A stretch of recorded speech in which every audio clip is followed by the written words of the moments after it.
गौतम बुद्ध का एक शिष्य था जो सालों से गौतम बुद्ध के आश्रम में आ रहा था। वह प्रतिदिन आश्रम आता, बुद्ध के प्रवचन सुनता, आश्रम में ध्यान आदि करता और फिर चला जाता।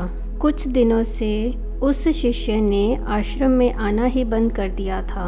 यह बात गौतम बुद्ध ने भी अनुभव की। एक दिन जब गौतम बुद्ध भिक्षा मांगकर वापस लौट रहे थे तो रास्ते में उस शिष्य का घर भी पड़ा। बुद्ध उसके घर के अंदर चले गए। अंदर जाके देखा तो वह आंगन में बैठकर कुछ काम कर रहा था।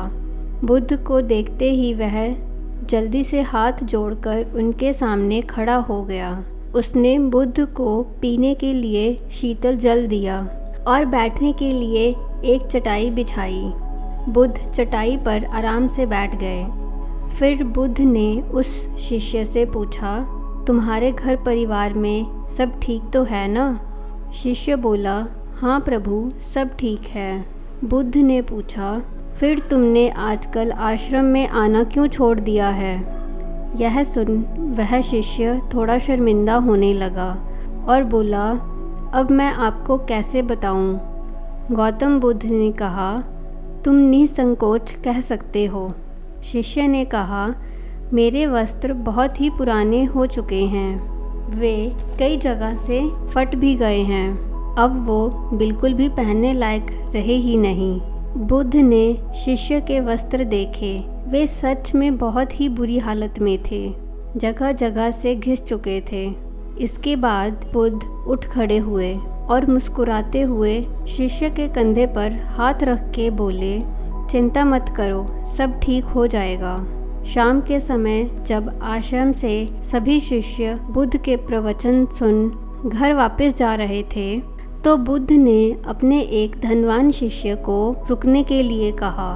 जब सब चले गए तो बुद्ध ने अकेले में उस धनवान शिष्य से अपने उस गरीब शिष्य को 2 जोड़ी वस्त्र देने को कहा।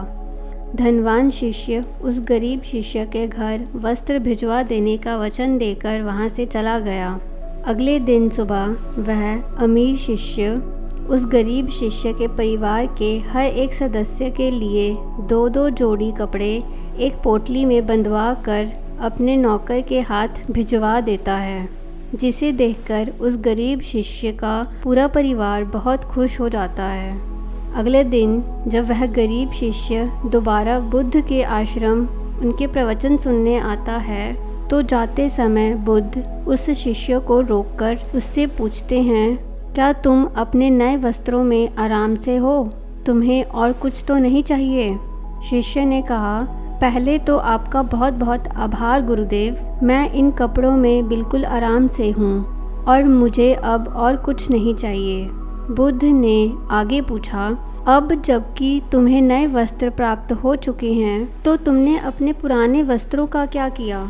शिष्य ने कहा, हमारा परिवार अब से उन्हें बिस्तर में बिछाने और ओढ़ने के काम में लेगा। बुद्ध ने कहा, फिर तुमने अपनी पुरानी ओढ़नी का क्या किया? शिष्य ने कहा, मैंने उसे अपने घर की खिड़कियों में पर्दे की तरह लगा दिया। बुद्ध ने कहा, तो क्या तुमने अपने पुराने पर्दे फेंक दिए? शिष्य बोला, नहीं गुरुदेव, अब मैं उन पर्दों के छोटे छोटे टुकड़े करके उनका उपयोग रसोई में गर्म बर्तनों को उतारने और पकड़ने के लिए कर रहा हूँ। बुद्ध ने पूछा, तो फिर तुमने रसोई के पुराने कपड़ों का क्या किया? शिष्य ने कहा, अब मैं उनका उपयोग घर में पोछा लगाने के लिए करूँगा। बुद्ध ने कहा, तो फिर तुम्हारे पुराने पोछे का क्या हुआ? शिष्य ने कहा, गुरुदेव, वो पुराना पोछा इतना तार तार हो चुका था कि अब उसका कुछ भी नहीं किया जा सकता था। इसलिए मैंने उस पोछे से एक एक धागा अलग करके दिए के लिए बातियां बना दी। उन्हीं में से कुछ बातियां मैंने आश्रम में दान कर दी हैं, जो आज रात से आपके कक्ष में प्रकाशित होंगी। यह सुनकर बुद्ध शिष्य से संतुष्ट हो गए। वे इस बात से बेहद खुश थे कि उनका शिष्य वस्तुओं को बर्बाद नहीं करता, बल्कि उनका सही से उपयोग करना जानता है। गौतम बुद्ध हमेशा अपने शिष्यों को बहुत ही कम चीज़ों के साथ जीवन निर्वाह करने की शिक्षा देते थे। साथ ही उनका यह भी मानना था कि यदि हमारे पास कुछ भी हमारी ज़रूरत से अधिक है तो हमें उसे दूसरे ज़रूरतमंद लोगों को दान में दे देना चाहिए। आज लगभग हर इंसान अपनी ज़रूरत से अधिक चीज़ें खरीद रहा है, केवल लोगों की देखा देखी में। आजकल पुरानी चीज़ों को दोबारा इस्तेमाल करने की बजाय कचरे में गिरा दिया जा रहा है। समझदारी से इस्तेमाल करने की सबसे ज़्यादा ज़रूरत हमारे प्राकृतिक संसाधनों को है, जैसे पानी और बिजली।